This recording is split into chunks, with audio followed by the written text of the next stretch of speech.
जय हिंद दोस्तों ये रहा यूपीएससी 2026 का पेपर जो कि मुझे 12 बजे मिल गया था। और उसके बाद से मुझे 1 घंटा 20 मिनट तो लगा है कम से कम इस पेपर को पढ़ने में। और उसके बाद केवल पढ़ा है मैंने, है ना, कुछ टिक वगैरह नहीं किया है, केवल पढ़ा है ये जानने के लिए कि आखिर क्वेश्चंस का लेवल क्या था। तो मैं आप लोगों को बता दूं कि हर साल आप लोग ये सुनते हो ना कि इस बार यूपीएससी का पेपर सबसे टफ आया था, इस बार यूपीएससी का पेपर सबसे टफ आया था। हर साल आप लोगों को ये सुनने को मिलता है।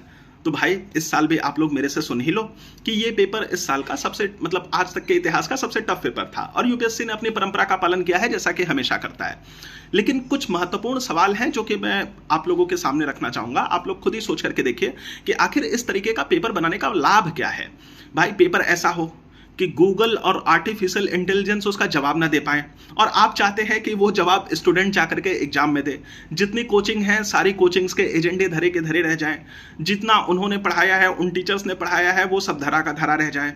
कोई चीज ऐसी हो ही ना जो कि पढ़ाई लिखाई स्टैटिक चीजों से सामने रखती हो, है ना। तो इस तरीके का प्रश्न पत्र बना करके फायदा क्या है। अगर आप सोचिए कि कोई भी ऐसा इंसान है जो कि कहता हो कि 15-20 क्वेश्चन के बाद उसे उससे ज्यादा क्वेश्चन आते थे एकदम सही सही, तो मैं एकदम सिंपली कह सकता हूं कि भैया वो झूठ बोल रहा है ना। आप सोच करके देखिए कि 20 क्वेश्चन आए हैं और मेरिट जाती है 40 क्वेश्चन के तो ऊपर ही रहती है हर साल, है ना। पिछली बार तो 96 के करीब चली गई थी, मतलब 48 क्वेश्चन के करीब, ठीक है। तो इसका मतलब है कि बाकी लोगों को तुक्का लगाना है। तो यूपीएससी चाहता क्या है, क्या तुक्काफिकेशन की प्रक्रिया को बढ़ावा देना चाहता है। और एक चीज और, इस साल मतलब कुछ और चीजें भी हुई हैं, वो भी आप लोगों को बता दूं। भाई पेपर इतना लेंदी है कि पढ़ने में पसीने छूट जाएं। आप पढ़ तो लेंगे, मतलब क्वेश्चन पेपर आप सॉल्व तो कर लेंगे, लेकिन रिवाइज करने का कोई मौका आपको मिलेगा नहीं।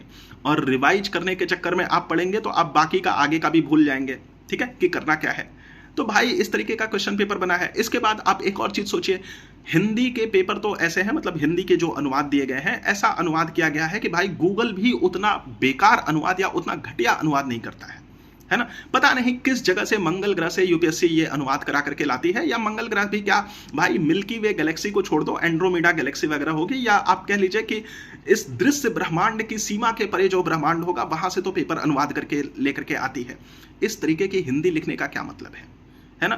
कि अभी चौथा या 5वां क्वेश्चन ही है, उसमें पता नहीं क्या ही उद्भृत लक्ष्य अमरावती स्तूप के बारे में लिखा हुआ है। क्या है भाई उद्भृत स्थल, समझ में ही ना आए। हिंदी वाले बड़े, मैं हिंदी साहित्य से पीएचडी हूं, मेरी तो समझ में नहीं आता भाई यूपीएससी का अनुवाद। बाकी सामान्य बच्चों की बात मैं क्या करूं, ठीक है। इतने सालों से यूपीएससी के बच्चों को पढ़ाने के बाद भी मेरी स्थिति खराब है इस पेपर को समझने में। और अगर कोई टीचर ये कहता है कि मैं इस क्वेश्चन पेपर को आराम से सॉल्व कर सकता हूं, याद रखिएगा झूठ बोल रहा है, ठीक है।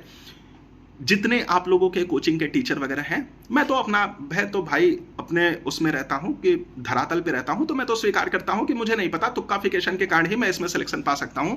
जितना बार भी मैंने मेंस दिया है तुक्काफिकेशन के चलते ही दिया है, ठीक है। तुक्का मारना मस्ट है, बिना तुक्के के तो आप यूपीएससी का पेपर पार ही नहीं कर सकते, क्योंकि कट ऑफ के पार ही नहीं जा पाएंगे। अगर आप केवल सही क्वेश्चन को करें तो 20-15 क्वेश्चन बस, उसके बाद तो आप कर ही नहीं सकते, है ना। मेरिट ऊपर जानी है तो जाहिर सी बात है आपको तुक्का मारना पड़ेगा। तो मैंने जितनी बार भी यूपीएससी का मेंस दिया तुक्के से ही दिया, है ना। तो यूपीएससी चाहता क्या है कि क्या बच्चों को तुक्काफिकेशन सिखाया जाए, तुक्के की तरफ लोग बढ़े। इस ब्रह्मांड में जो चीजें हैं हर चीज की जानकारी आपको होनी चाहिए, ये यूपीएससी चाहता है और ये हर साल सिद्ध भी करता है। लेकिन इस साल ये कुछ ज्यादा ही आगे निकल चुका है। और हिंदी के अनुवाद इतने क्लिष्ट, इतने कठिन है कि भाई मतलब क्या ही कहा जाए, उनका कोई सेंस नहीं बनता, उनको सीधे सीधे नॉनसेंस कहा जा सकता है, ठीक।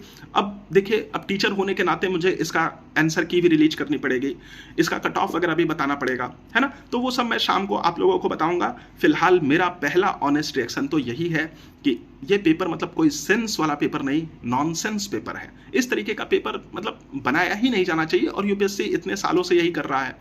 तो देखते हैं कि क्या होता है। बाकी जैसा रहेगा आप लोगों को फिर जब आंसर की वगैरह की वीडियो रिलीज करूंगा तो उसमें आप लोगों को बताऊंगा। तो आप लोग अपना ख्याल रखिए दोस्तों, मिलते हैं अगले वीडियो में। जय हिंद दोस्तों।